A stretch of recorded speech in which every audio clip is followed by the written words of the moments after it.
Hello everyone, welcome back to your new lecture. आज हम डाईएज़ोनियम salt पढ़ेंगे। देखो, मैंने आपको दो चीज़ें बताई थी, एक तो एज़ो कंपाउंड्स और एक डाईएज़ो कंपाउंड्स। एज़ो कंपाउंड्स वो होते हैं जिनके अंदर जो नाइट्रोजन है एन डबल बॉन्ड एन, वो दो कोई भी रिंग के बीच में आता है, उनको तो हम क्या बोलते हैं, एजो कंपाउंड्स। और डाईएजो कंपाउंड क्या होते हैं, जैसे ये है हमारे पास, जिसमें N2 जो है, नाइट्रोजन वाला जो ग्रुप है N2 जो है वो कहाँ हो, साइड में हो। तो डाईएजो में N2 जो है वो रिंग में साइड में लगा होता है, जैसे यहाँ है। और एज़ो जो कंपाउंड्स होते हैं उनमें जो नाइट्रोजन ग्रुप होता है वो दो रिंग के बीच में प्रेजेंट होता है। तो डाईएज़ोनियम सॉल्ट जो है उसका जनरल फार्मूला देखो, बेंजीन रिंग आएगी यानी कोई एराइल ग्रुप आएगा, फिर N2 आएगा और कोई X ग्रुप आएगा। X ग्रुप आपका हेलोजन हो सकते हैं, जैसे क्लोरीन ब्रोमीन हो सकते हैं, क्लोराइड ब्रोमाइड्स। HSO4 माइनस हो सकता है, BF4 माइनस हो सकता है, ठीक है। तो ये X ग्रुप हो सकते हैं। तो इसे हम क्या बोलते हैं, डाईएज़ोनियम सॉल्ट बोलते हैं। एराइल ग्रुप, साथ में नाइट्रोजन और कोई x group, chloride bromide, HSO4 BF4 minus, ठीक है। यहाँ पे जैसे एक एग्जाम्पल लिखा हुआ है, इसे हम क्या बोलेंगे, बेंजीन डाईएज़ोनियम फ्लोरोबोरेट, ठीक है। अब हम बात करते हैं स्टेबिलिटी ऑफ डाईएज़ोनियम सॉल्ट की। देखो, एलिफेटिक 1 डिग्री एमाइंस जो होती है उनका फॉर्मेशन होता है एल्काइल डाईएज़ोनियम सॉल्ट, ठीक है।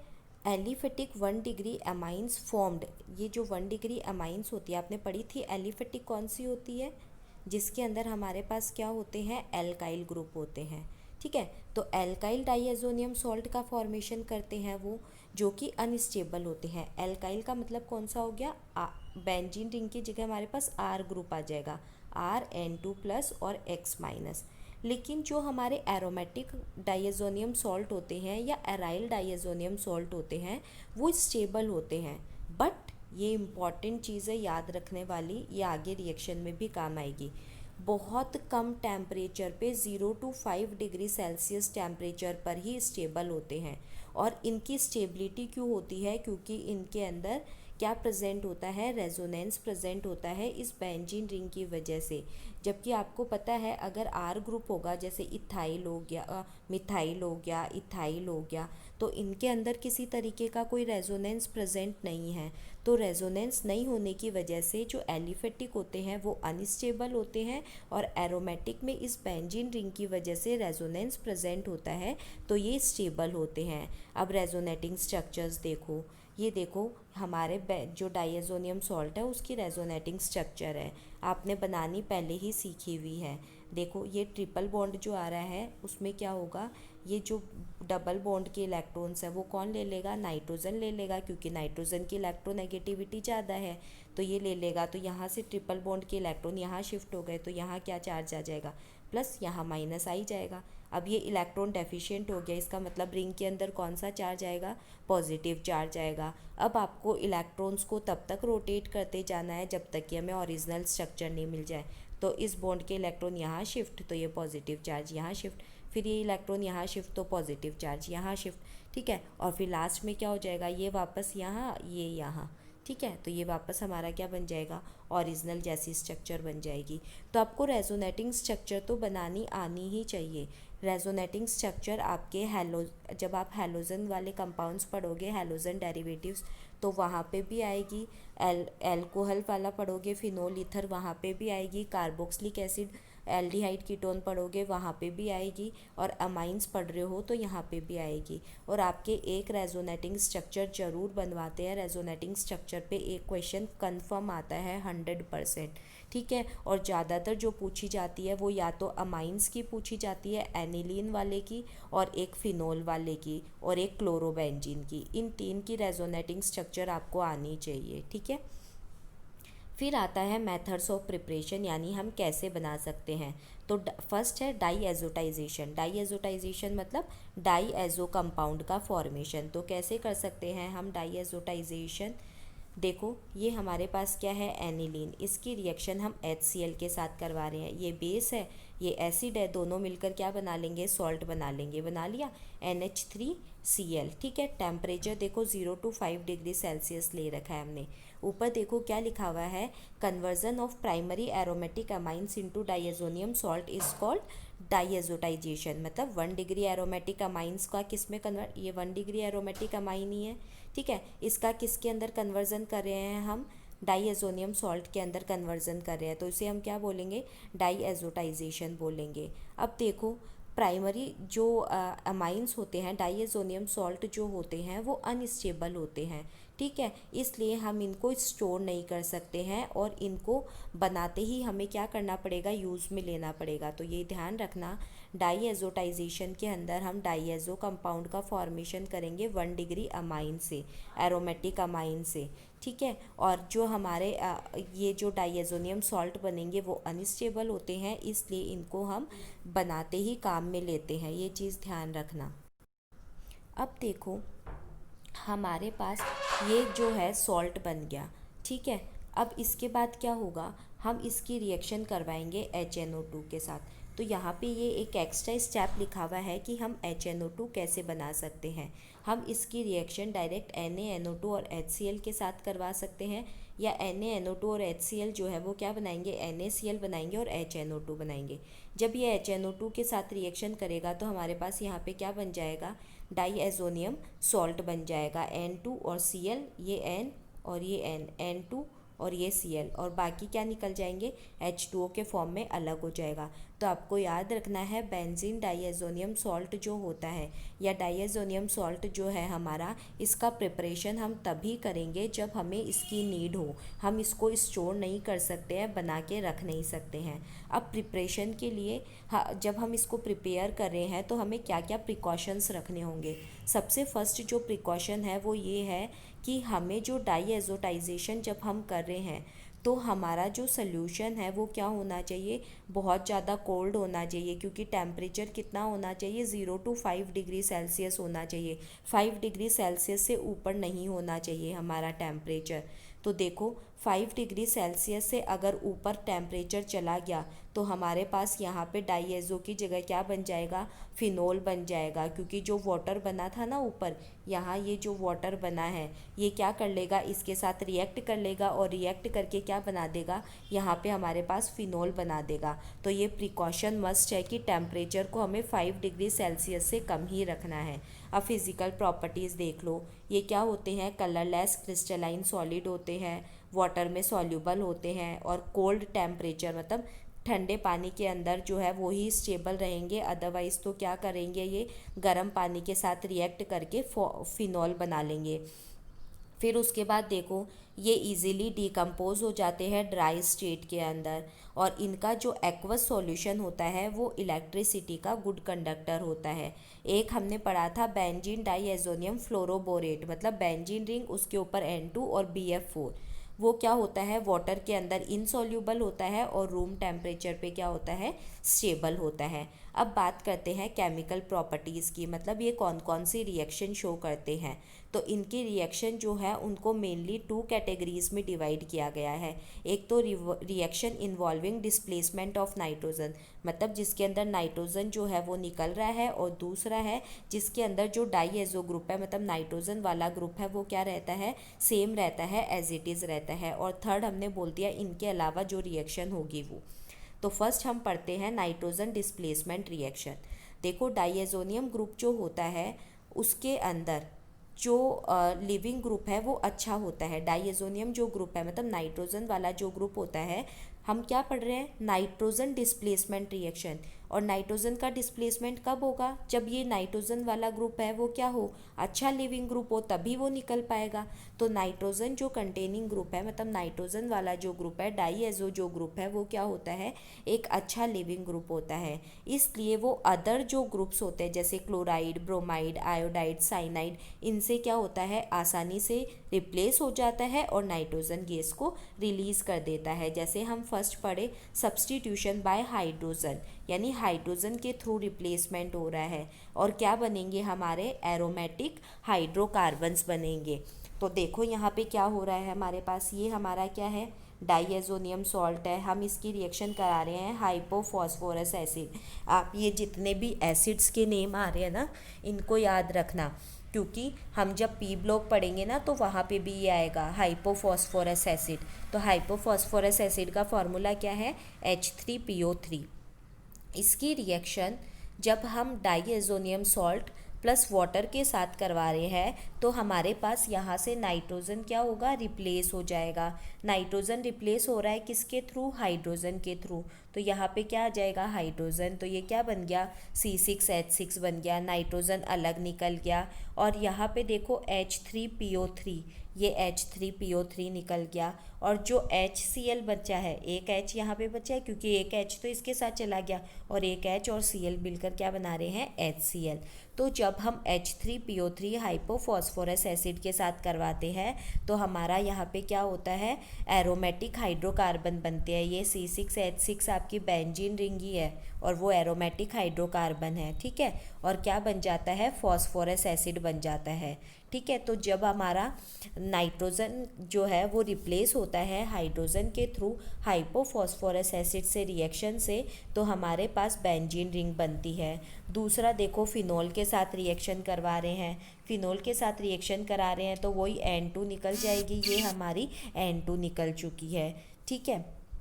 अब N2 निकलने के बाद देखो यहाँ पे क्या, ये जो नाइट्रोजन है उसके साथ तो हमने N2 निकाल दी, ठीक है।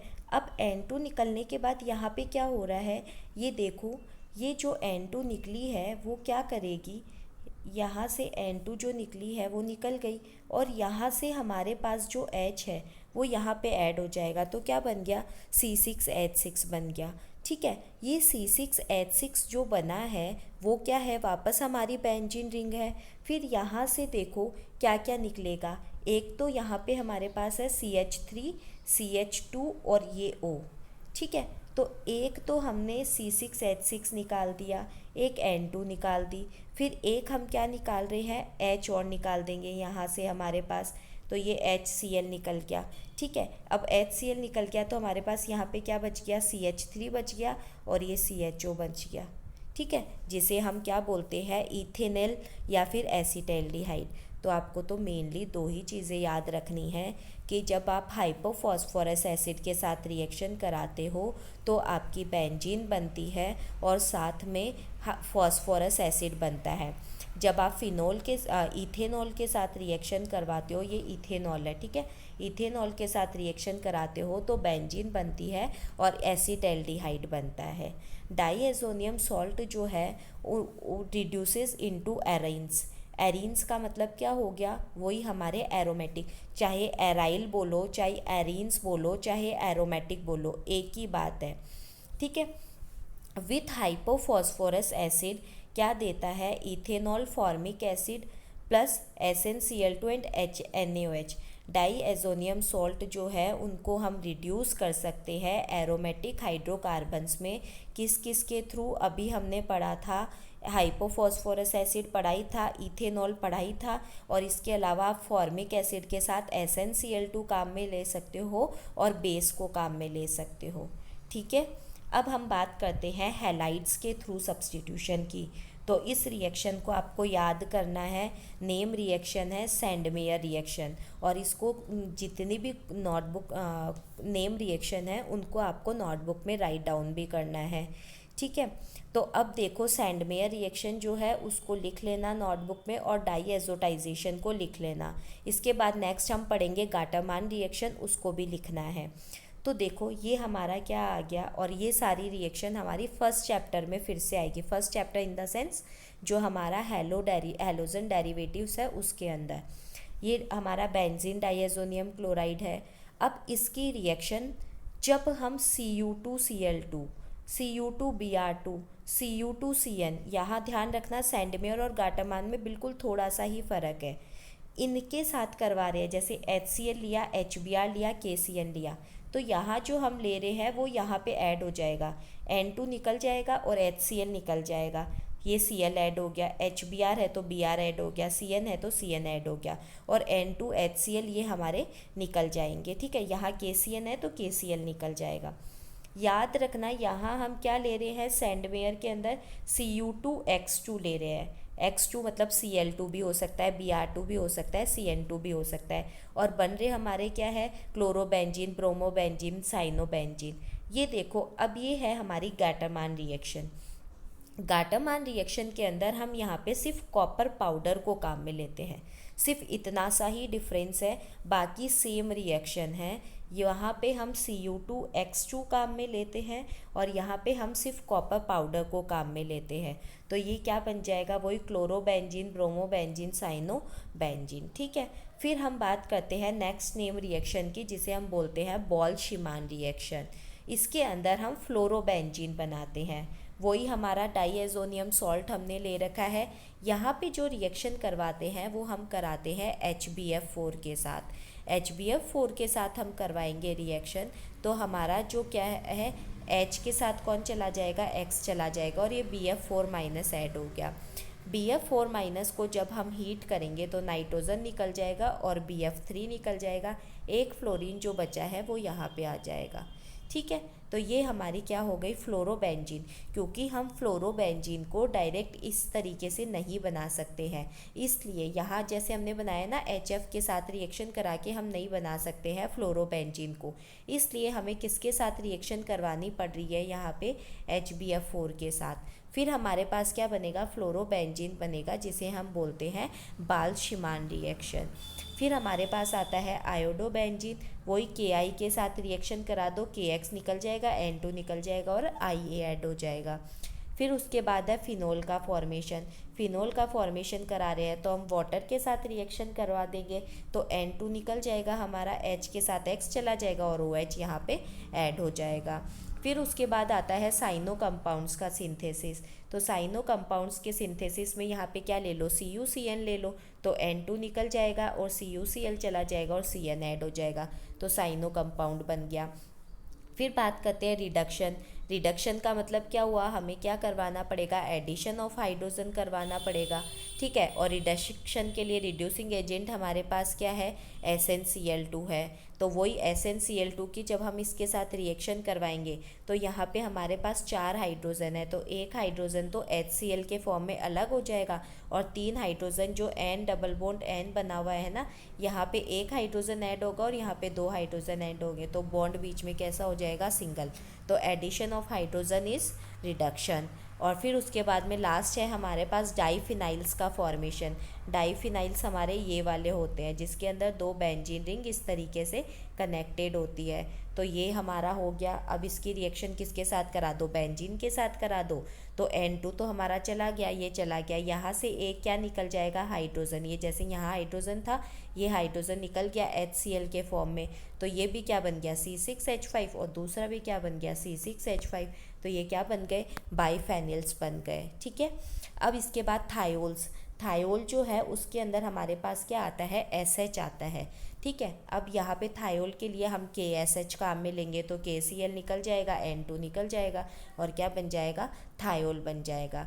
फिर नाइट्रोबेंजीन। नाइट्रोबेंजीन के फॉर्मेशन के लिए अभी हमने पढ़ा था HbF4 के साथ कराएंगे तो HX तो निकल जाएगा और BF4 माइनस ऐड हो जाएगा।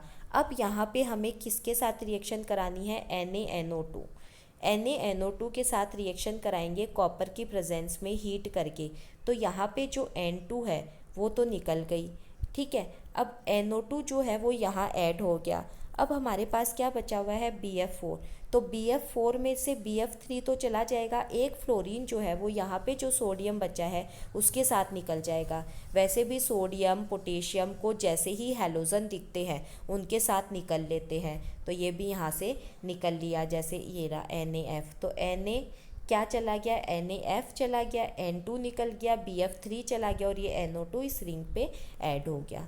तो ये सारी की सारी रिएक्शन थी नाइट्रोजन के डिस्प्लेसमेंट की। अब हम बात करते हैं रिएक्शंस जिनके अंदर जो हमारा डाईएजो ग्रुप है वो सेम रहता है, वो रिप्लेस नहीं होता है। और आपको याद हो तो आप ये रिएक्शंस पहले भी पढ़ चुके हो, कपलिंग रिएक्शंस ये आपने पढ़ी थी जब आपने डाइज पढ़े थे। तो यहाँ पे हम उन डाइज का ही फॉर्मेशन कर रहे हैं, बस इतना ही डिफरेंस है। हमने डाइज पहले पढ़ लिए थे, अब डाइज कैसे बनाते हैं वो देख रहे हैं। तो कपलिंग रिएक्शन का मतलब क्या होता है, जो हमारा डाइएजोनियम सॉल्ट है वो फिनोल के साथ, बीटा नेफ्थोल के साथ, एनिलीन के साथ और डेरिवेटिव्स के साथ रिएक्शन करता है और रिएक्शन करके हमारे पास एजो डाइज बनाता है। ठीक है ना। एजो कंपाउंड्स आपने पढ़े हैं जब आपने organic chemistry in everyday life पढ़ा था, तो वहाँ पे डाइज पढ़ी थी, तो वो ही सेम है। यहाँ पे हम डाई एजो से क्या बना रहे हैं, एजो बना रहे हैं, मतलब दो रिंग के बीच में हम क्या रखेंगे, नाइट्रोजन ग्रुप को रखेंगे। तो ऐसी रिएक्शंस को हम क्या बोलते हैं, कपलिंग रिएक्शंस बोलते हैं। ठीक है। अब देखो ये एजो कंपाउंड्स जो है उनकी रिएक्शन जो होती है वो किसका एग्जाम्पल है, इलेक्ट्रोफिलिक सब्स्टिट्यूशन रिएक्शन का एग्जाम्पल है। सबसे फर्स्ट रिएक्शन देखना, रिएक्शन विथ फिनोल। ये हमारा सॉल्ट है डाइएजोनियम, इसकी रिएक्शन हम फिनोल के साथ करा रहे हैं। ये फिनोल ही है, हर जगह हाइड्रोजन है, ये हमें पता ही है, ये OH है। अब क्या निकल जाएगा, HCl निकल जाएगा और ये नाइट्रोजन कहाँ आ गया, बीच में आ गया।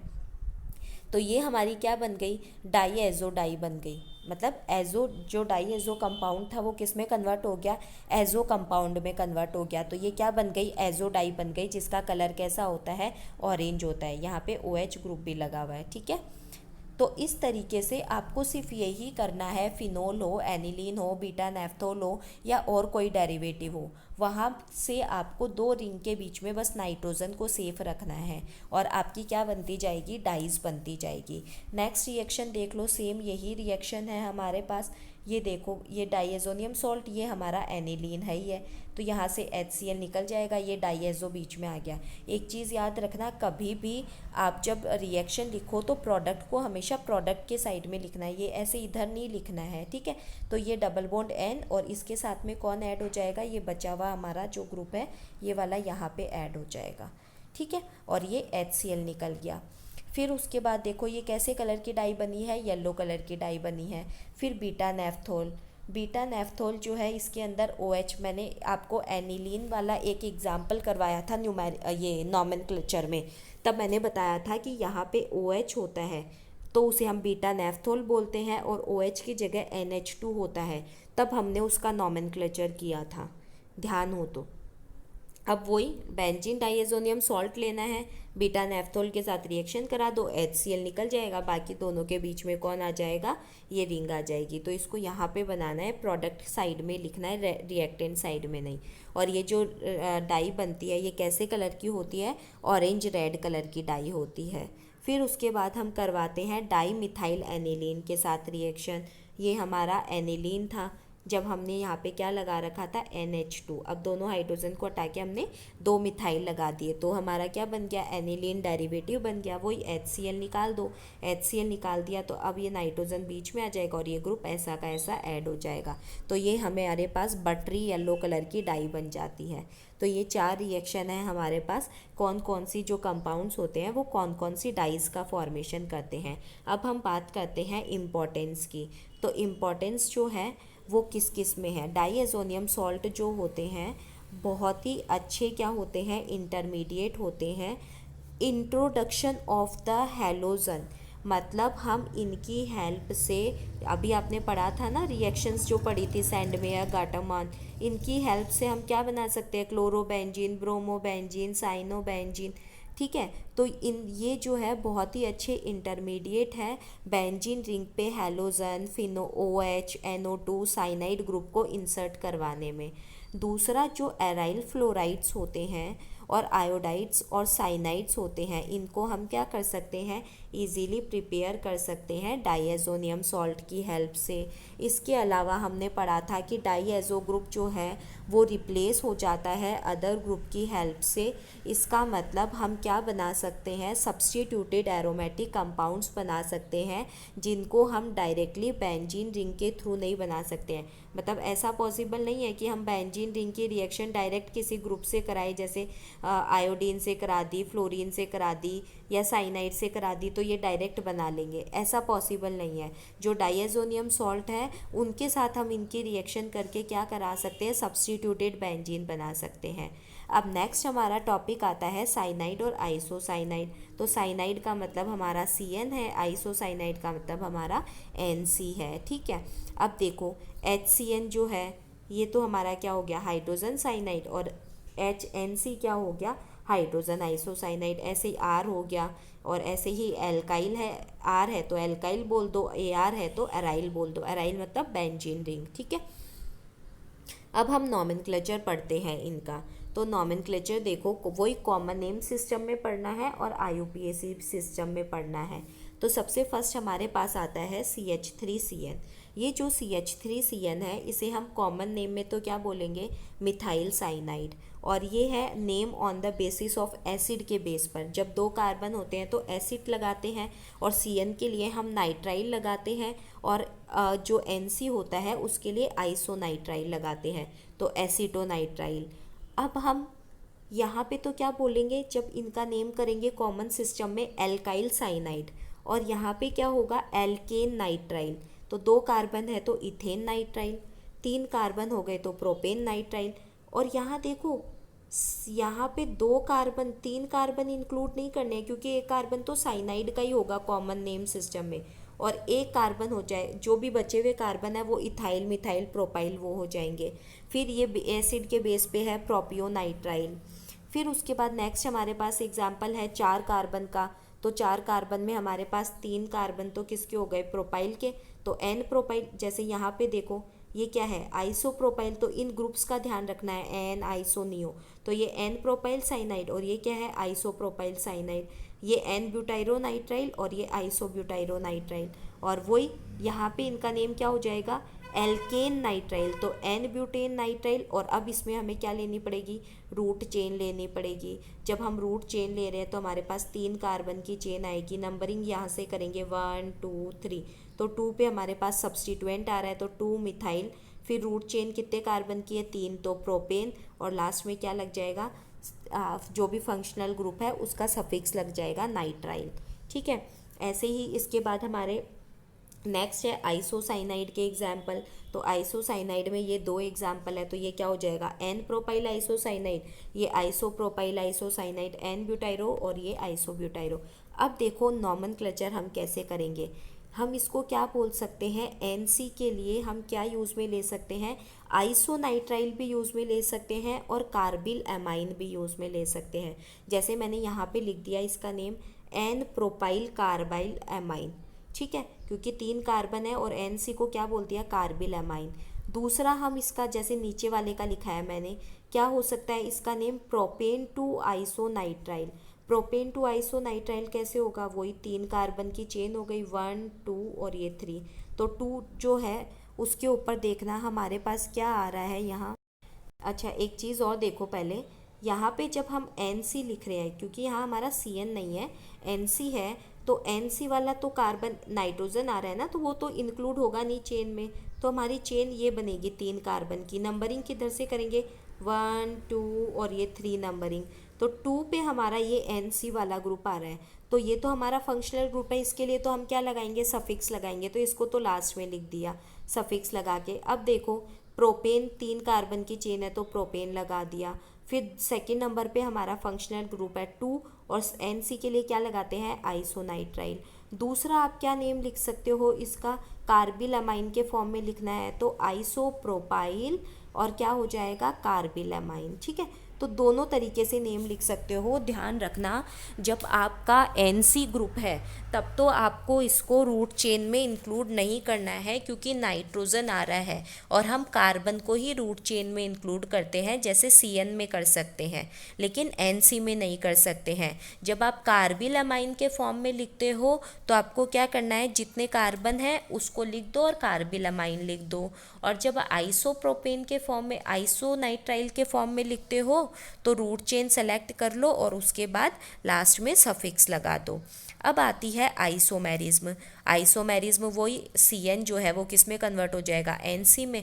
तो ये फंक्शनल ग्रुप आइसोमेरिज्म है हमारे पास जब एल्काइल ग्रुप है तो, ठीक है। और जब हमारे पास HCN वाला ग्रुप है यहाँ पे ये रहा, तो इसे हम टोटोमेरिज्म बोलेंगे।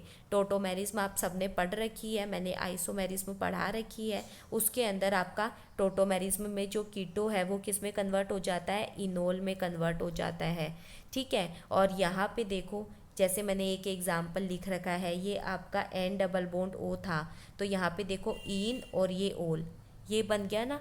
होता है क्या है, पास वाले कार्बन, पास वाला जो कार्बन है वहाँ से हाइड्रोजन ऑक्सीजन पे शिफ्ट होता है और यहाँ से डबल बॉन्ड यहाँ शिफ्ट हो जाता है।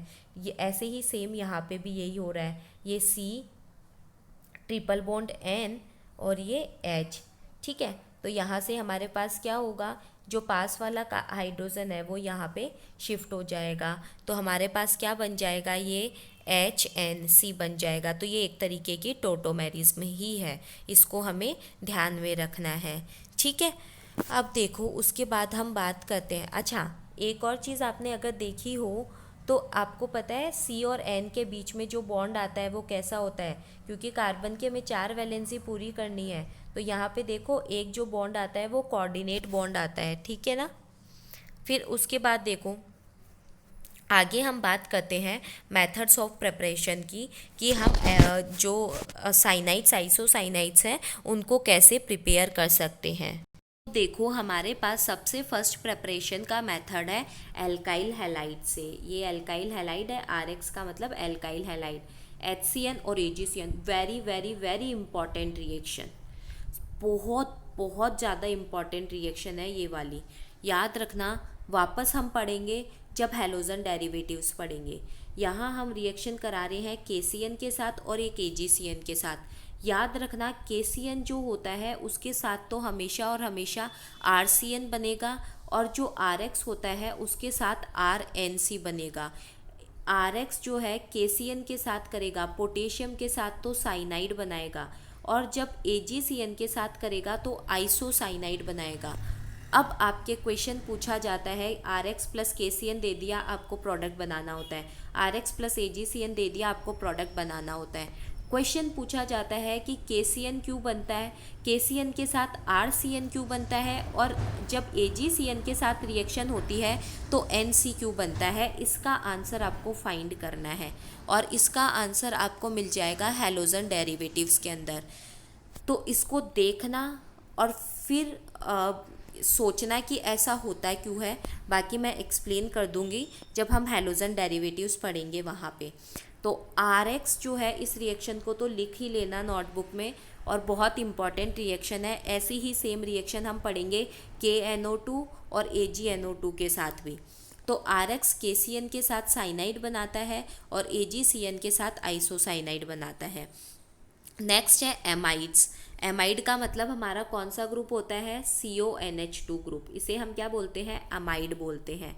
ये जब P2O5 के साथ रिएक्शन करता है, याद रखना P2O5 हो, या इसको हम ऐसे भी लिख सकते हैं P4O10, एक ही बात है। जहाँ पे भी ये आएगा P2O5 या P4O10, ये डिहाइड्रेटिंग एजेंट होता है, मतलब क्या करता है, पानी को निकाल लेता है। तो यहाँ से H2O निकल जाएगा, और जैसे ही H2O निकला तो साइनाइड बन जाएगा। और ये देखो SOCl2 के साथ हमेशा और हमेशा क्या निकलती है, SO2 गैस निकलती है और HCl निकलता है। तो यहाँ से SO2 गैस निकल गई, ये रही SO2 गैस, और 2 HCl निकल गए, और ये क्या बन गया, CN बन गया, साइनाइड बन गया। फिर आता है एल्डोक्सिम। एल्डोक्सिम क्या होता है, जब कार्बन के साथ ऑक्साइड्स बताए थे ना मैंने आपको, कार्बन डबल बॉन्ड नाइट्रोजन पे क्या लगा हो, OH लगा हो, स्टीरियो केमिस्ट्री में भी बताए थे। वही P2O5 आ गया। P2O5 क्या है, डिहाइड्रेटिंग एजेंट है, यानी यहाँ से OH H2O निकाल देगा, क्या बन जाएगा, साइनाइड बन जाएगा। फिर बात करते हैं ग्रिग्नार्ड रिएजेंट। ग्रिग्नार्ड रिएजेंट क्या होता है, RMGX। कुछ भी कर लो, एक रिएक्शन जरूर आएगी RMGX के साथ, चाहे किसी भी चैप्टर से आए, एक रिएक्शन जरूर आएगी। ग्रिग्नार्ड रिएजेंट के साथ जब हम रिएक्शन कराएंगे तो यहाँ से MgBr, देखो RMGX, यानी ये कोई एल्काइल ग्रुप और MgX होता है। ग्रिग्नार्ड रिएजेंट में हमेशा ये बॉन्ड ब्रेक होता है, याद रखना R और Mg के बीच का बॉन्ड ब्रेक होता है ग्रिग्नार्ड रिएजेंट में हमेशा। तो इस Mg मेटल है तो मेटल पे पॉजिटिव चार्ज आता है, और ये जो R ग्रुप है इस पे नेगेटिव चार्ज आता है। तो इस R पे नेगेटिव चार्ज आ रहा है आपका, तो और इस Cn पे पॉजिटिव और ये Mg पे, ये Cl पे नेगेटिव, तो CH3 क्या बना लेगा Cn, और Mg किसके साथ चला जाएगा Cl के साथ, तो MgBrCl और CH3Cn। फिर कार्बिलामाइन रिएक्शन जो आपने अभी पढ़ी, चूँकि पहले पढ़ी थी, कार्बिलामाइन रिएक्शन, आइसोसाइनाइड टेस्ट, ठीक है, ये सारी रिएक्शन आपने पढ़ी थी। तो यहाँ पे देखो क्या बन रहा है, CH3NH2 क्लोरोफॉर्म के साथ रिएक्शन कराते हैं बेस की प्रेजेंस में, तो 3K के साथ 3K Cl चले जाते हैं, KCl निकल गया, H2O निकल गया हमारा यहाँ पे, और ये क्या बन जाता है CH3Cn, ठीक है। फिर उसके बाद आता है कार्बोक्सिलिक एसिड के साथ। कार्बोक्सिलिक एसिड की रिएक्शन अमोनिया के साथ कराओ तो हमारे पास क्या बन जाएगा, ये एसिड है, ये बेस है, दोनों मिलकर क्या बना लेंगे, सॉल्ट बना लेंगे, ठीक है। तो ये सॉल्ट बना लिया।